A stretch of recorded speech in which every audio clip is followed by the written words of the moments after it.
Plus d'un an après sa révolution, le Soudan continue de chasser les fantômes du passé. Déjà condamné à 2 ans de détention en décembre dernier pour corruption, l'ancien président Omar el-Béchir devra à nouveau faire face à la justice ce mardi.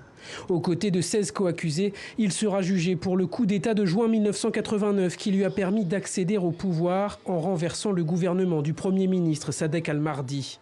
Un moment que Moaz Adra attend de longue date. Avec plusieurs autres confrères, cet avocat est à l'origine de cette nouvelle procédure. Ce procès sera un avertissement à toute personne qui essaiera de détruire le système constitutionnel et sera jugé pour ce crime.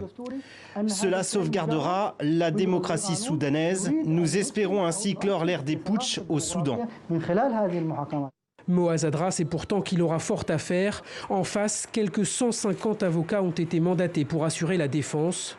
Hachem Al-Ghali est l'un d'eux et son argumentaire dénonçant une chasse aux sorcières semble déjà rodé.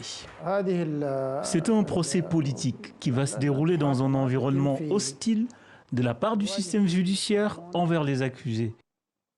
Et ça, nous pourrons le prouver. Dans ce nouveau procès attendu à Khartoum, Omar el-Béchir encourt la peine capitale. Mais quel que soit le verdict, son périple judiciaire pourrait encore se poursuivre.